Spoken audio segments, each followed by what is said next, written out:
It certainly is a beautiful place you guys have here. How did you come to buy this particular piece of property? Well, we started searching for a place. We looked all over Baldwin County, wanted to be near our church in Robertsdale. We stumbled upon this property here in 2004, and it was ideal. It was just a barren piece of cow pasture. The price was fair. You jumped all over it? We did. This is where we wanted to be.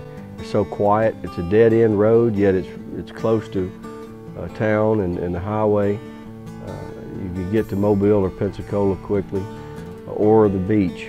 It's perfect location in our opinion. So this is where we wanted to build. Was this purchase about the kids, or was it about y'all and the kids? Was it about their desire to get into rodeoing? Our daughter had really gotten into horses. My wife Beverly had done horses and rodeo when she was younger, and she was ready to help our daughter see how far she could go with the horses. And I'll let you tell about that, Beverly.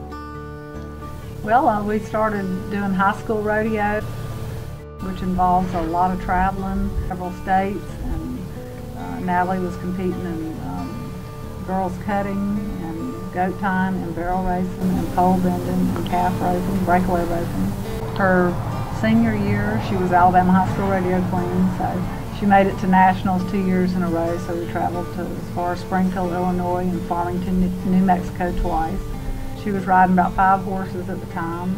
We had goats here to practice goat tying, calves to practice breakaway roping. Our neighbors on either side are horse people, and the ones to the left of us, they high school rodeo, their daughters, and so we traveled a lot with them.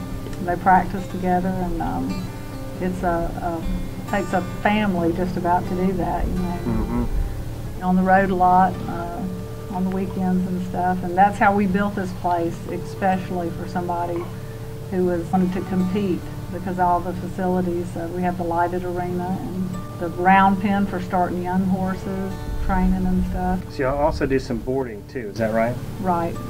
When Natalie went off to college, we started, she got rid of some of her performance horses, retired them, and we took on some boarders, and so that's.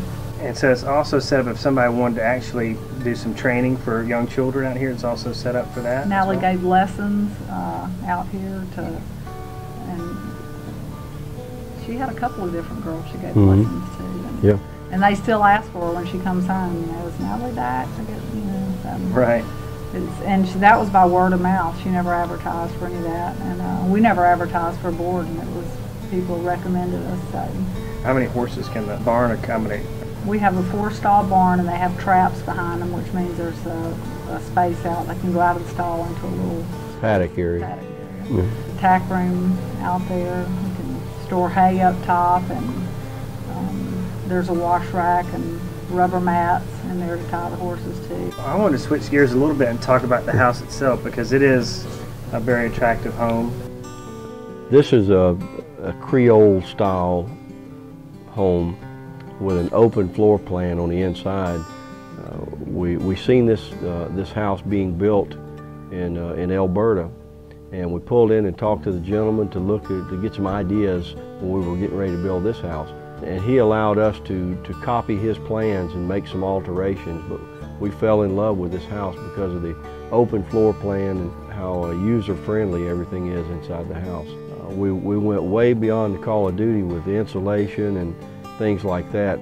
I'm a stickler for a low electric bill, so we've had maybe 2 electric bills in 7 years that went over $200. Wow. in this. Well, we're going to take people on a tour of the inside, and definitely going to point out how beautiful the kitchen is and the stonework around the fireplace. You know, you certainly got a great master suite, the master bath. What are your favorite features of the house? The kitchen area, the large bar, the fact that you can hold a conversation with people in the living room while you're preparing dinner in the kitchen. That's probably my favorite. And the open back porch where I do a lot of grilling. Well, I think the #1 question people out there are going to want to know is, if it's so great, why are you leaving? Our daughter is grown and in college now. Son is married and gone. It's just time for me and Mama to do some different things. We've got ideas of how we want to free ourselves up and see what God has planned for us to go and maybe be a blessing to some people, maybe some missionary trips and things like that. Well, thank you very much for y'all's time today. I really appreciate it. Thank you. Thank you.